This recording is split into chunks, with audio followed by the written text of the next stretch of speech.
Okay, Assalamualaikum. Saya nak share sikit, unik sikit kes saya ni berkaitan dengan claim lah. Okay, saya ada satu kes claim ni, dia kena slip disc. Saya kena slip disc. Apa yang jadi unik ni adalah sebab sebagai klien, sebagai klien, pertama sekali bila kalau perlu masuk hospital ke apa, saya cadangkan bagus contact agent dulu. Contact agent sebab apa? Sebab kadang-kadang kita tak aware berkenaan dengan limit kan, berapa limit yang tinggal kan. Jadi so macam saya punya klien ni, dia kena slip disc. Lepas tu limit dia setahun RM50,000. Cuma dah pernah claim RM2,000 tinggi jadi RM48,000. Jadi kemudian apabila masuk ward kan, kena slip disc ni, dia sepatutnya proses dia macam ni tau. Contoh kan, okey. So bila kita masuk ward, kita request GL. Kita panggil GL ni pertama sekali initial GL. Initial GL ni maksudnya bila masuk hospital akan request first initial GL kepada company insurance. Company insurance akan keluarkan dia punya approval, sama ada approve tak approve. Dan normally untuk permulaan initial GL ni dia tak cover full. Dia cover cuma mungkin dalam tengok mungkin RM1,500, RM2,500, RM3,000 kan, tengok kes-kes lah. Okey, lepas tu pula apabila dia dah dah settle benda tu, so doktor akan buat further treatment tu barulah tak itu further treatment tu barulah dia tahulah berapa kos yang sepatutnya kena dan berapa yang di cover. Okey, ada kes sebenarnya apabila treatment tu ada setiap kali untuk buat treatment yang lebih daripada GL yang mula-mula tu, hospital sebenarnya kena request dengan company insurance ataupun takaful untuk tambah demi coverage. Bukan tambah coverage plan, tapi tambah limit GL tu. Sebab company tak boleh bagi blanket GL. Contoh macam limit dia RM50,000, so untuk buat apa-apa treatment terus RM50,000, tak boleh. Sebab dia bergantung kepada, pertama sekali adalah simptom kan, simptom. Kedua adalah bergantung kepada treatment plan yang doktor cadangkan, dan ketiga adalah bergantung kepada clinical punya report. So scanning lah, blood test lah, benda semua.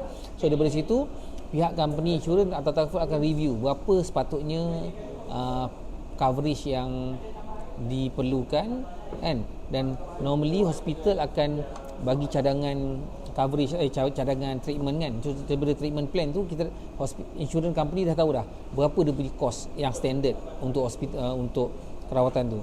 Tapi dalam kes yang saya punya ni, dia ada pelik sikit sebab saya nampak hospital dia skip satu benda, iaitu kalau katalah sekarang ni contohlah, bila company buat bila hospital request GL dan treatment plan tu melebihi limit yang klien entitled, normally insurance company akan inform agent ataupun klien berkenaan dengan limit tak cukup. Satu. Nombor dua, hospital juga perlu inform kepada klien bahawa treatment plan ni lebih daripada limit yang sedia ada.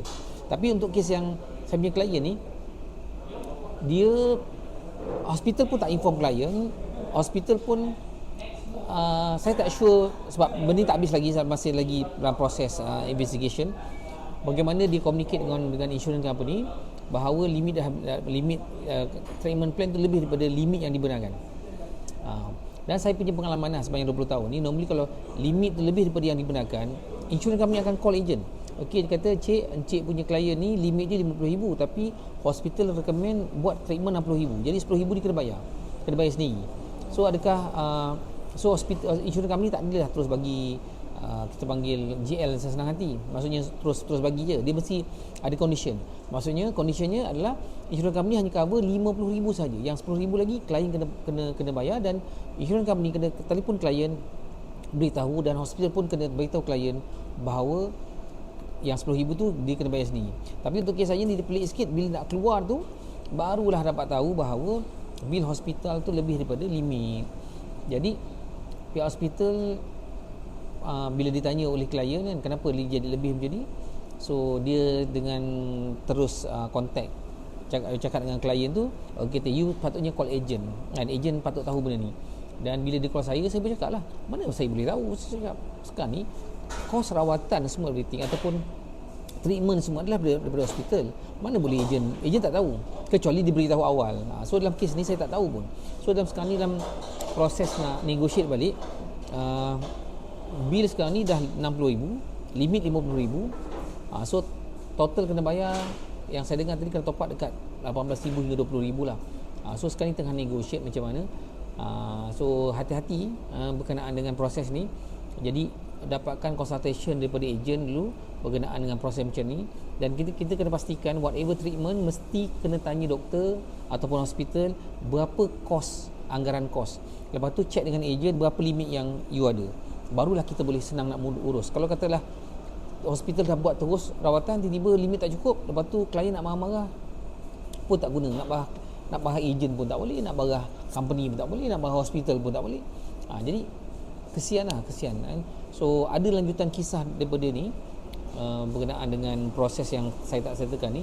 Tapi saya cerita yang setakat ni dulu. InsyaAllah next time saya akan cerita selanjutnya lah. Okay.